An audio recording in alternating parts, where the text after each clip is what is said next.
우리가 지금 세상을 살아가면서 제일 좀 불안해하는 게 뭐냐면 내가 진짜 안전한가, 보호받고 있는가.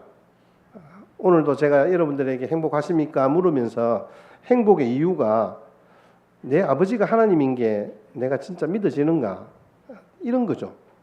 이게 불확실한 시대에 살아가는 저와 여러분들의 공통적인 고민입니다. 근데 오늘 본문에 보니까 좀 너무할 정도로 하나님이 확실하게 이야기를 하시는 거예요. 나는 너희를 지키시는 자라. 너희의 도움이 어디 있냐? 이렇게 묻잖아요. 지난주 말씀드린 그 메시지의 이 내용들이 어떤 내용이었어요? 눈을 들어 산을 보라. 우리의 도움이 어디서 올꼬? 산에 있는 그 산도 아니요, 산에 있는 신당들도 아니요, 산에 있는 어떤 다른 신들도 아니라는 거죠. 우리의 도움은 나를 지으시고 이 땅을 다스리고 계시는 하나님이다라고 이 시인이 분명하게 고백하는 거예요. 2절 말씀 우리 같이 한번 볼까요? 우리 지난주 말씀인데 2절 시작. 나의 도움은 천지를 지으신 나의 도움은 천지를 지으신 여호와, 나의 생명을 창조하신 하나님께로 돌아가야 된다. 제가 이 본문을 다시 한 번 더 지난주 보고 이번 주 묵상을 하면서 생각했던 게 뭐냐면, 도움 대신 하나님을 바라본다는 것이, 우리가 산을 보면 산을 보잖아요. 거기에서 내게 도움이 될 만한 것들이 뭐가 있을까를 고민하잖아요. 우리는 인격체잖아요. 우리가 어떤 것들을 획득하고 내가 가짐으로 행복한 것이 아니다라고 이야기들을 많이 한단 말이죠. 그게 결국은 뭐예요? 하나님을 바라본다는 거잖아요. 아니, 하나님께로 돌아간다는 말이거든요. 우리 연어가 자기가 태어난 곳으로 돌아가잖아요. 거기서 새끼를 낳고 죽습니다. 우리 그런 어떤 장면들이 많이 다큐멘터리를 보면 막 진짜 수많은 연어 떼들이 강을 거슬러, 물도 그렇게 물도 풍부하잖아요. 바위에 부딪히면서, 자갈에 부딪히면서 막 모래에 막 구르면서 자기 온몸의 껍질이 다 벗겨지잖아요, 나중에. 근데 새끼를 부화하고 자기는 거기서 최후를 맞이하는 거예요. 이 생명의 신비죠. 그 연어가 거기서 이제 자라서 바다로 다시 가서 자기 몸집을 키워서 또 다시 돌아오는 거죠. 이거는 결국은 자기가 돌아가야 할 곳이 어디인가를 본능적으로 아는 거죠. 한 번은 이런 이야기를 제가 들었습니다. 코끼리도 사실은 이게 회귀 본능이 있대요. 근데 어떤 코끼리가 갑자기 호텔로 막 들어오더래요. 호텔로 왜 들어왔냐라고 보니까 그 호텔에서 난리가 난 거예요. 나중에 알고 봤더니 그 코끼리가 죽을 때가 되어서 자기가 태어난 곳을 가고 있는데 원래는 길이었대요. 그런데 거기 호텔이 서 있는 거예요. 그럼 코끼리가 거리를 통과하려고 하는데 건물이 서 있으니까 어떻게 갈 수가 없다는. 한편으로는 마음이 좀 짠하죠. 여러분, 자연의 이치도 이렇게 자기가 태어났던 곳으로 돌아가는데, 우리의 도움의 근원인 우리를 지으신 창조주 하나님이시기에 우리는 우리의 진짜 도움의 근원이신 하나님께 요청하잖아요. 하나님 도와주십시오. 오늘은 도움 되신 하나님을 넘어서 두 번째로 우리를 지키시는 하나님에 대한 부분들을 같이 함께 생각해 볼 거예요. 여러분, 시편 121편의 전체적인 구성을 보면요, 하나님께서 실족지 않도록, 발을 헛디디지 않도록 지키십니다. 그리고 그 지키시는 하나님은 졸지도 주무시지도 않습니다. 오늘 4절에는 나의 오른편에 그늘이 되어 주십니다. 나를 지키심으로 낮에 해도 나를 해치 못하고 밤에 달도 나를 해치 못한다라고 시인은 노래합니다. 그러면서 모든 환난에서 면하게 해주시는 것이 하나님께서 나를 지키시는 방법이라는 겁니다. 그러면서 마지막 8절에는 나의 출입을 영원토록 지키신다, 이렇게 고백하고 있는 거예요. 오늘 우리 4절부터 7절까지, 엄밀히 말하면 5절부터 7절까지이지만 하나님께서 어떤 방식으로 우리를 지키시는가?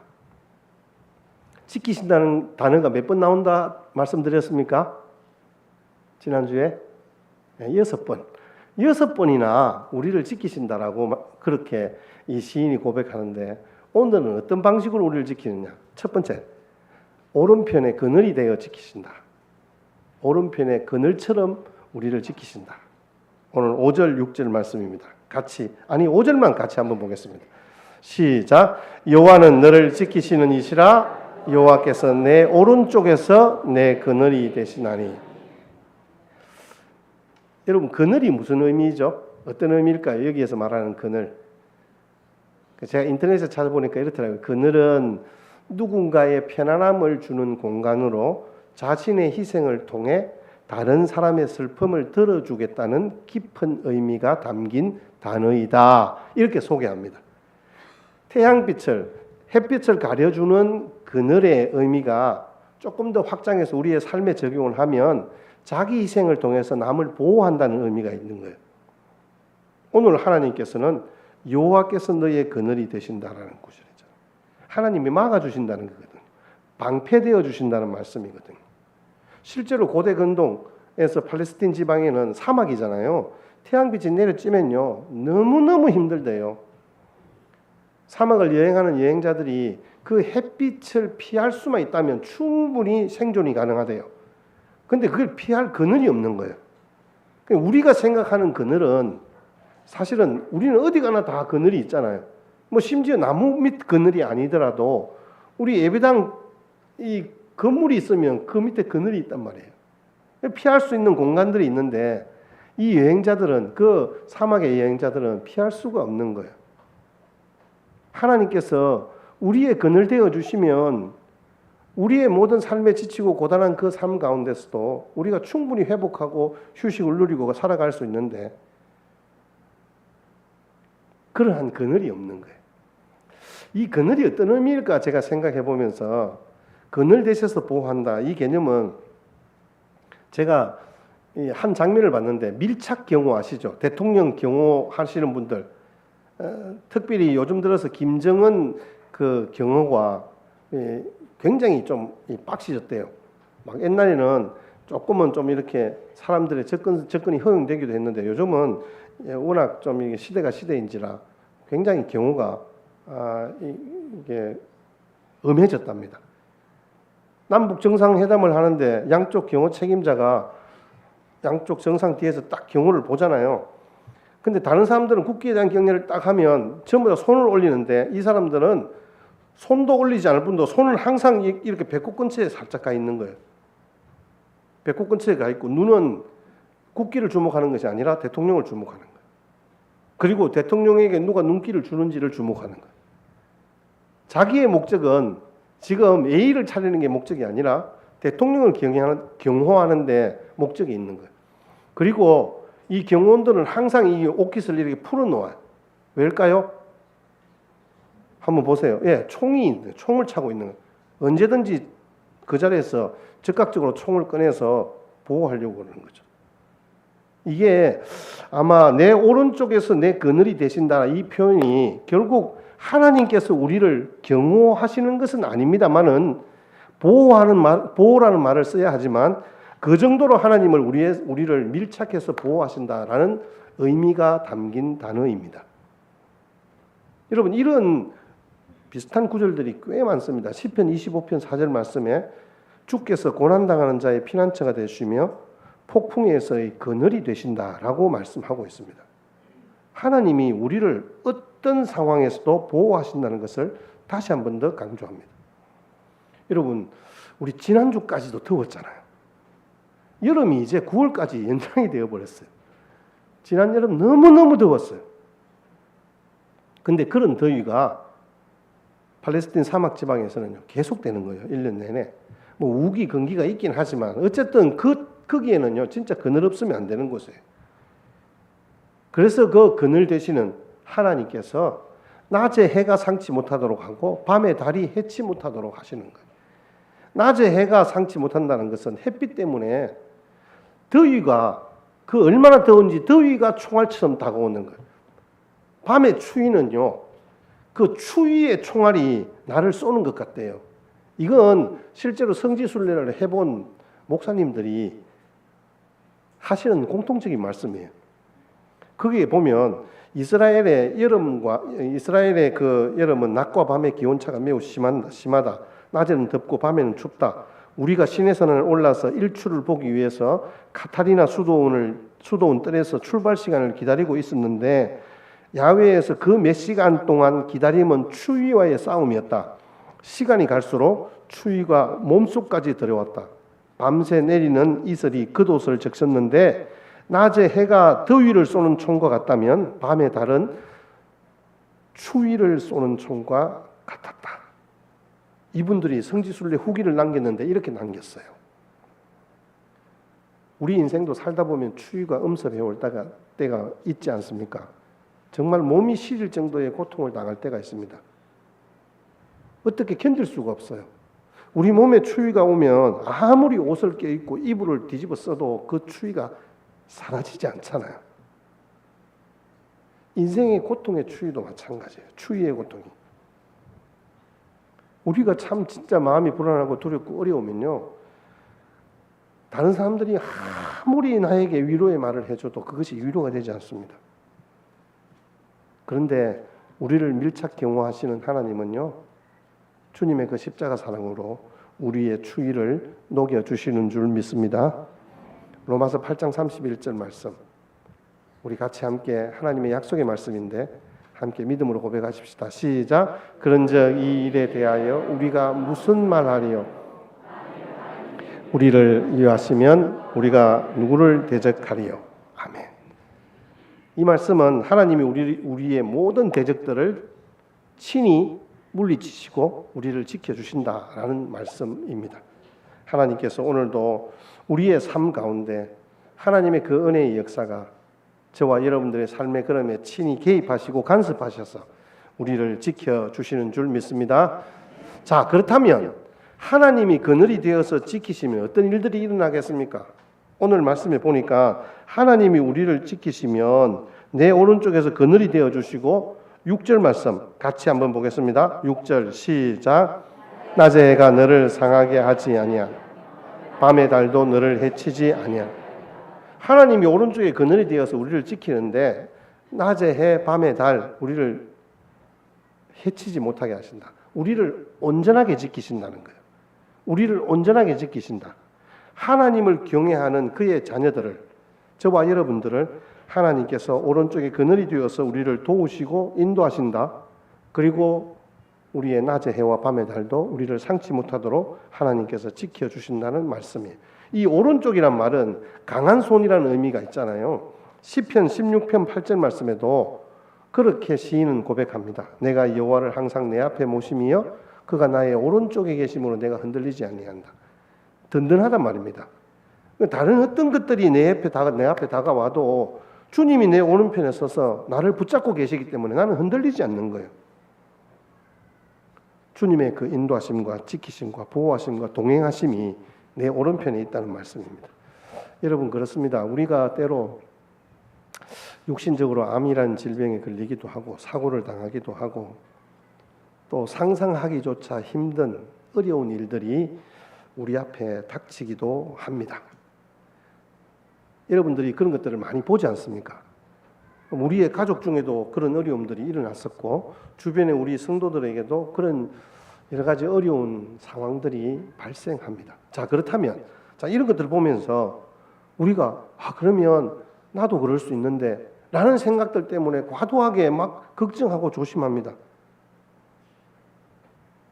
여러분, 그렇게 걱정하고 염려한다고 해서 문제가 해결되는 것은 아니에요. 여기에서 지키신다는 말씀은요,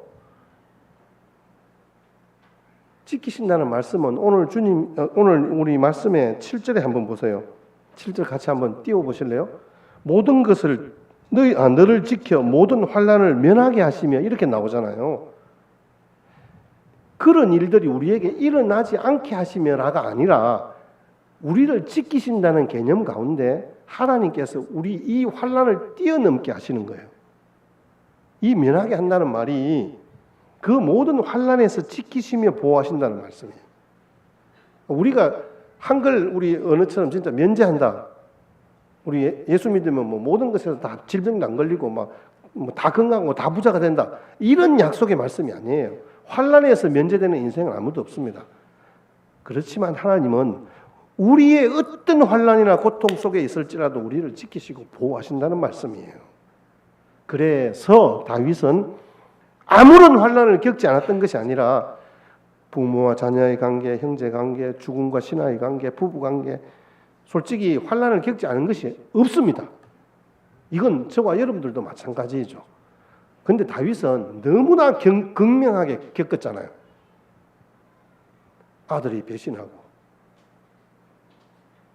부인도 조롱하고 멸시하고 죽음과 신하 관계도 배신하고 이 심각하고 다양하게 겪었던 눈물의 인생이었습니다. 그럼에도 양과 같은 자신을 목자 되신 주님께서 지켜주셨다라고 고백하는 거예요. 우리가 너무 잘 아는 시편 23편 4절 말씀에 보니까 다윗은 주께서 나를 안위하셨다라고 말씀하고 있어요. 자, 보세요. 얼마나 다양하게 겪었는지 우리 다 같이 시작. 내가 사망의 음침한 골짜기로 다닐지라도 해를 두려워하지 않을 것은 주께서 나와 함께 하십니다. 주의 지팡이와 막대기가 나를 안위하시나이다.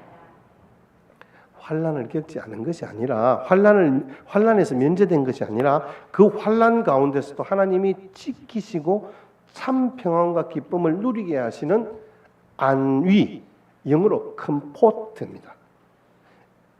안위가 평안과 위로예요. 골짜기, 음침한 골짜기, 심각한 이 공격, 원수들의 공격. 그렇지만 하나님께서 주의 지팡이와 막대기로 우리를 평안함 가운데 위로함으로 나의 주가 되었다. 나의 목자가 되어주셨다.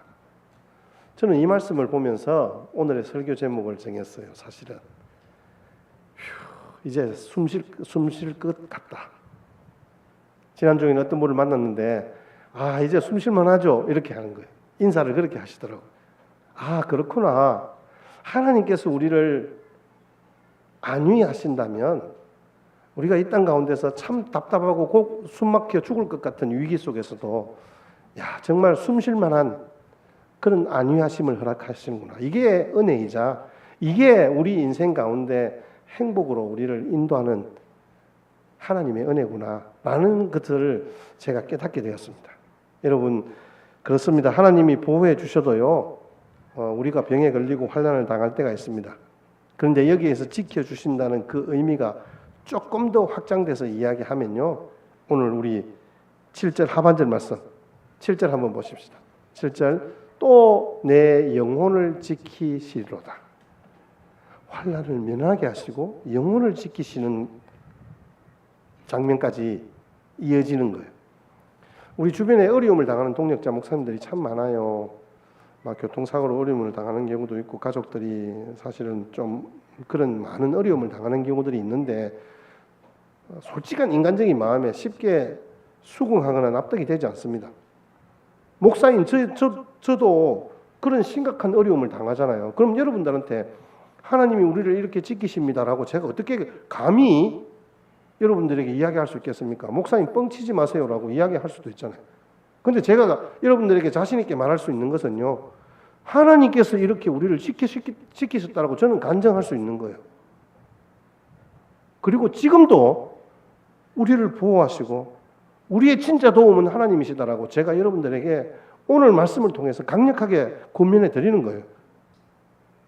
하나님은 능력이 있으시잖아요. 우리는 능력이 없지만 내가 능력이 있어서 너를 보호해 주겠지만 그러나 장담을 못하겠어. 이렇게 말하면 좀 곤란하잖아요. 그런데 하나님은 너무 자신만만하게 말씀하시는 거예요. 그러니까 인간적인 마음에서는 원망은 점점 더 심해질 수도 있는 거예요. 그런데 하나님께서는요, 분명하고도 확실하게 우리를 거듭거듭 지키시겠다. 그것도 결국은 영혼까지, 영혼을 지키신다라고 이야기해요. 7절에 한번 보세요. 7절. 네 영혼을 지키신다. 내 영혼을 지키신다. 이 영혼이 정신 아니에요. 소울이에요. 소울. 마음이에요. 마음. 하나님이 내 혼, 내 생명을 하나님은 지키신다는 거예요. 내 마음을 지켜달라는 시인의 고백인 거죠. 아무도 이해할 수 없는 그 깊은 고통을 겪는 이들이 있는데 환난이 면제되지도 않고 어려움을 당하는 이들이 많고 계속해서 사건 사고가 일어나요. 근데 우리가 다시 한번 더 시편 121편을 딱 놓고 묵상을 하면요, 하나님의 보호에 구멍이 뚫린 것 같은 동요가 일어나지만 하나님은 너무나 진지하고 자신 있게 내가 너를 지킨다라고 우리에게 말씀하고 있는 거예요. 그것도 한 번이 아니라 6번이나. 하나님이 너무나 자신 있게. 여러분, 하나님께서 우리를 지키시는데 우리의 마음과 생각을 지켜주시고 우리의 영혼을 지키신다. 이것이 바로 내 영혼을 지키시리로라는 말씀의 의미입니다. 때때로 우리가 어려움을 당할 때 저는 그렇게 생각했으면 좋겠어요. 이 어려움 자체에 우리가 어떤 의미를 두고 거기에 매몰되는 것이 아니라 고난의 쓴잔을 마시게 할 때도 있다. 하나님이 나를 준비시키시려나 보다. 무엇인가 나에게 큰 일을 맡기시려나 보다. 나에게 큰 축복을 주시려나 보다. 하나님께서 감추어 두신 것이 있구나. 그것을 받기 위해서 지금 내 손을 강하게 하시는구나. 여러분, 이렇게 생각하시면 어떨까요? 목사님은 그래요? 라고 물으신다면 저도 처음에는 잘 안 돼요. 근데 하나님이 자꾸 연습을 시키시더라고요.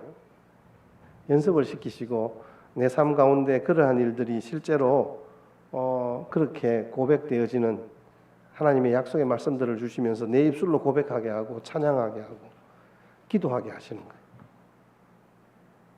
사실 우리의 삶 가운데서 막 여러 가지 어려움을 겪다 보니까요, 이게 조금 병폐가 뭐냐 하면요, 미래의 꿈을 꾸는 것이 그렇게 좀 뭐랄까요, 옛날같이 설레지를 않아요.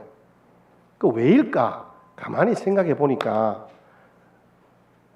우리 어르신들은 좀 죄송합니다. 나이를 먹다 보니까 오늘을 살면서 내일을 꿈꾸며 설레는 일보다는 내가 그래서 미래에 꿈이 없나? 이게 아니에요. 지금이 없으면 미래가 없다는 거예요. 오늘이 없으면 내일이 없는 거예요. 지금 오늘 우리가 예배자로 서지 않으면 내일 하나님께서 우리에게 주실 은혜를 기대할 수 없다는 거예요. 그래서 오늘 이 시간 함께 예배자로 주님 앞에 서는 거예요. 그래서 하나님이 우리의 영혼까지 지키시고 우리의 모든 출입을 지키시는 영원한 천국 백성이 있도록 우리에게 소망 가운데 행복한 인생을 꿈꿀 수 있는 자들로 우리를 그렇게 세워주시는 줄 믿습니다. 그래서 여러분, 온전히 지키신다는 말씀에는 환난을 명쾌하시고 영혼을 지키신다. 여러분, 이 부분들이 정말 한참 고민이 되었었어요. 뭘까 그러면? 이런 의미는 여러분, 사도행전 16장에 보면 바울과 실라가 빌립보 지역에 전도를 갔어요. 근데 거기에서 전도를 갔는데 문제가 뭐냐 하면요, 전도를 하니까 예수를 안 믿는 사람들이, 그러니까 거기에서 막 우상을 만들고 우상에게 절하고 그리고 서로서로 주고받고 돈 벌고 했는데 이제는 그거 못하겠다 이렇게 내버리니까 거기에 있는 그 사람들이 이 바울과 실라를 죽일 놈으로 생각한 거예요. 그래서 그들을 붙잡아서 매를 때리고 감옥에 가두었어요. 로마 관리는 경제적인 어떤 이 시장 질서를 교란케 하는 자들이잖아요. 그러니까는 그 말만 듣고 바울에게는 변명 한마디 할 기회조차 주지 않고 옷을 찢어 벗긴 후 매를 심하게 쳤습니다. 로마의 사형수들은 깊은 지하 감옥에서 온몸을 쇠사슬로 묶고 두 발을 착고에 채워서 꼼짝을 못하게 했는데 바울과 실라가 지금 마치 사형수가 된 것처럼 그렇게 온몸에 피투성이가 되었어요.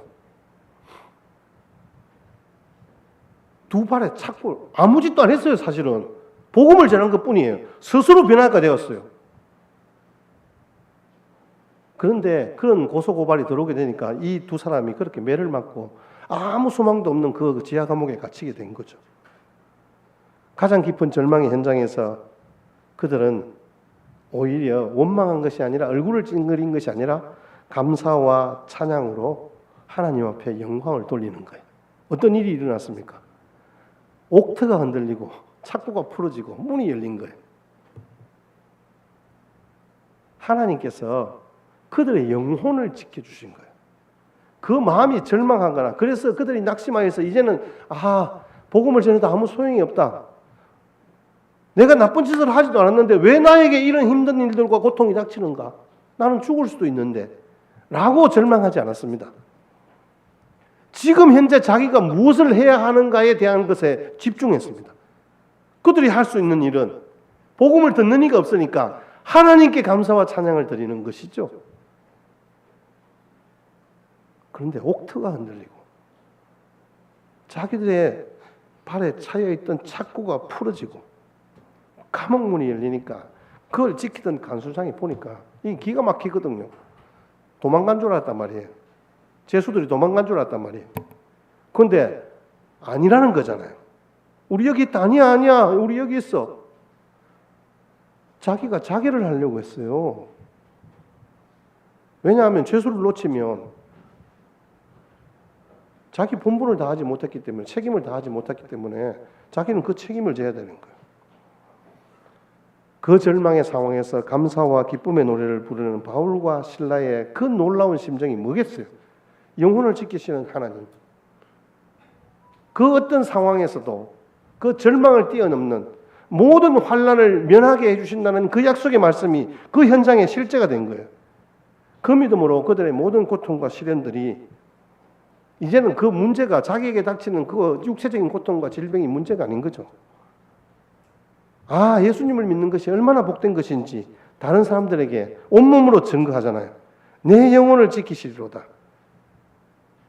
그들이 말을 특별히 다른 사람들에게 감옥에 갇혀서 간수장에게 복음을 전한 게 아니에요.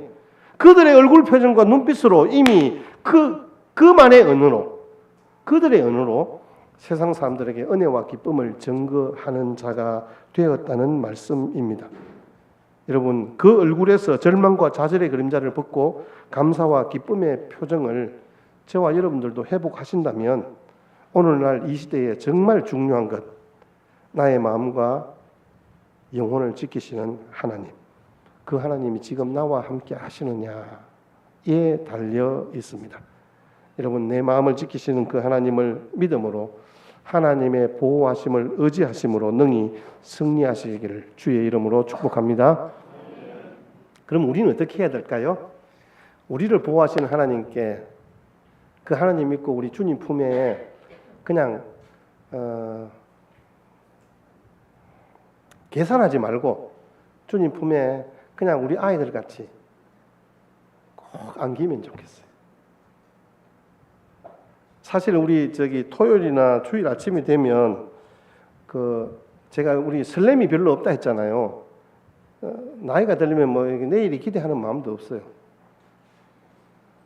그런데 토요일이나 주일날 아침 되면 좀 설레는 마음이 있어요. 이유가 뭐게요? 손주가 오거든. 저거 엄마 아버지는 별로 안 보고 싶은데 손주는 와요. 지난 주간에 금요일 날인가 목요일 날인가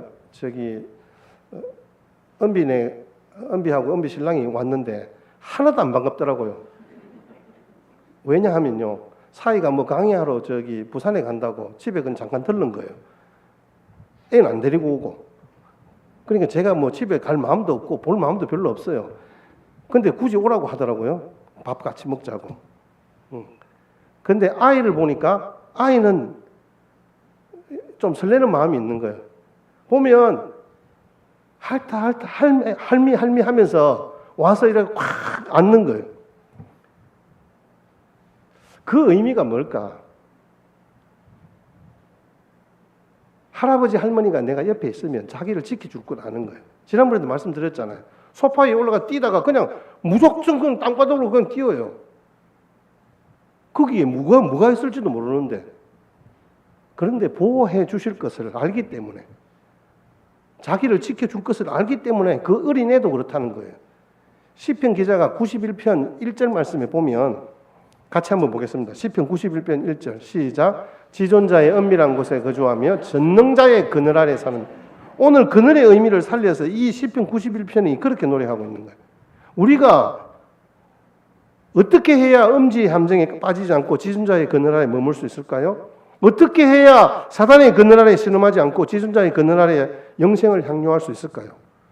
십자가 그늘 아래 있는 거죠. 예수 그리스도의 십자가의 보혈의 피, 그 은혜의 역사 앞에 우리가 함께 무릎을 꿇는 거죠. 여기에서 91편 14절 말씀, 이 동일한 기자가 이렇게 이야기합니다. 시작. 하나님이 이르시되 그가 나를 사랑한즉 내가 그를 건지리라. 그가 내 이름을 안즉 내가 그를 높이리라.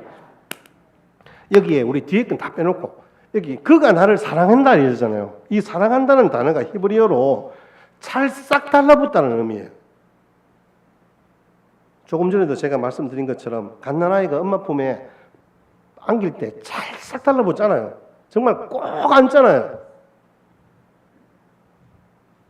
그 아이를 안으려면 어떻게 해야 돼요? 두 팔을 벌려야 돼요. 근데 그때 당시에 이 전쟁 칼과 창을 쓰는 그 시대에 두 팔을 벌린다는 것은 모든 것을 개방한다는 의미입니다. 여기 심장이 있잖아요. 심장이.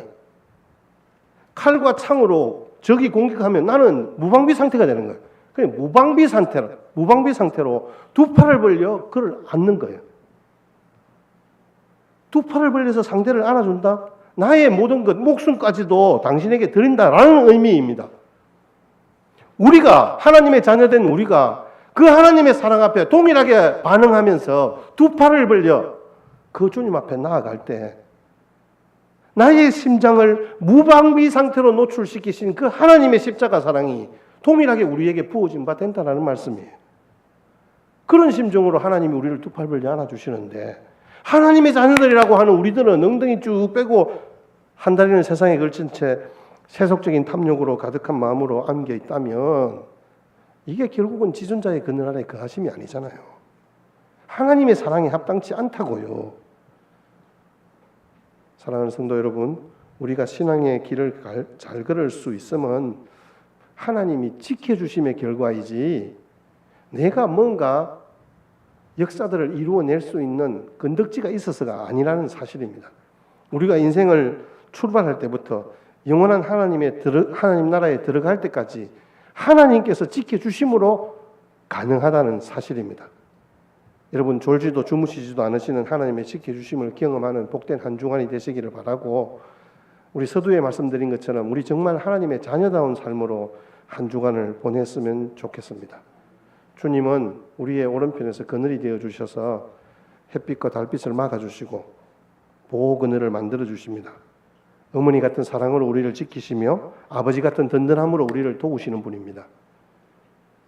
올 한 해 남은 시간 성령께서 우리 안에 우리 곁에서 우리 오른쪽에서 우리의 삶의 사역들을 도우실 줄 믿습니다.